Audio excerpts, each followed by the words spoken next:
Hello mga Marikoy, welcome sa aming mini vlog. For today's video mga Marikoy, nililinisan ko na nga pala ang batang makulit. Gabi na kasi ng mga oras na yan at oras na nga ng tulog niya. Kaya ayan, todo punas nga ako sa batang makulit. Pagkatapos ko nga siya punasan ng buong katawan, nilagyan ko nga lang siya ng cream. At pagkatapos ko siyang lagyan ng cream mga Marikoy, binihisan ko na nga rin. At ayan na nga siya pagkatapos niya linisan at bihisan. O diba, bago matulog, fresh ang batang makulit. Siyempre ang ipinamunas ko nga sa kanya, walang iba kundi itong Pom Soft Baby Wipe. Hindi ako nagsisi na ito nga yung order ko. At dahil fresh na nga ang batang makulit, ito naman nga ang mima nyo, mahagard. Ay hala, sino ka dyan? At maya-maya nga rin mga Marikoy, nakatulog na nga itong batang makulit. O diba, napakabait niyan tignan kapag tulog. Malamang tulog, alangan namang pati sa pagtulog niya, magkulit-kulit pa rin siya. What? Kinabukasan mga Marikoy, tumakas nga muna kami ni Papa Noriel. Tinakasan nga muna namin ang batang makulit at iniwan nga muna namin siya sa lola niya. Ngayon nga lang pala kami umalis ni Papa Noriel na hindi kasama ang batang makulit. Nagpunta nga lang pala kami dito sa Campo Liwaliw at kung hindi nyo pa ito napupuntahan, bakit hindi?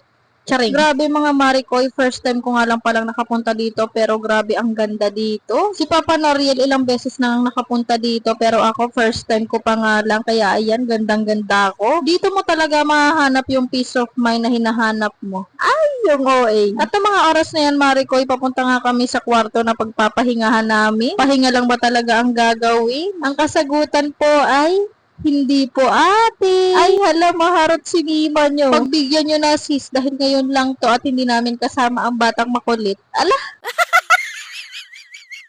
Siyempre, kinabukasan, back to reality na nga tayo. May pasok nga ang batang makulit, kaya ito, ipaghahanda ko nga siya ng kanyang babaunin. Meron nga pala kaming biniling pasalubong kay Baby Ilis, kaya ito nga yung ipapabaon ko sa kanya. Brownies nga pala yan mga Marikoy, at susubukan ko kung gusto ba niya. At meron nga rin ditong ice gems, kung alam nyo to, grabe, favorite ko to nung bata ako. At hanggang ngayong nagkapamilya na nga ako, meron pa rin pala neto. At ito nga pala yung kanyang baon mga Marikoy. Bali, tatlo nga pala yung baon niya mga Marikoy. Coco Crunch, ice gems, at ito ang brownies. Fast forward mga Marikoy, andito na nga pala kami sa school. Pinapila nga muna sila dito sa labas ng maayos para nga mamaya papasok na nga lang sila. At ayan nga ang batang makulit, for the pila nga lang pala sila dito. Ayan nga pala yung mga kaklase niya, o diba, magkakasing height lang talaga sila. At grabe mga Marikoy, proud ako sa bata na to. Simula kasi nung unang pasok nga niya dito ay hindi nga niya ako pinahirapan. Hindi nga siya nag-iyak-iyak o nagwala dito sa school. At sumusunod siya sa teacher niya at sa mga nagbabantay sa loob. Pero pag nasa bahay na nga kami, hindi na siya sumusunod sa akin. O diba? Napakagaling. Pero okay lang yun mga Marikoy. At least nga sa teacher o sa ibang mga mamis ay sumusunod siya. Fast forward mga Marikoy, andito na nga pala kami sa loob ng room. At pagkaupo nga niya, nakita niya yung kaklase niya na nagsusulat. Kaya eto nga at nagsulat nga rin siya. O diba? Gaya-gaya yarn.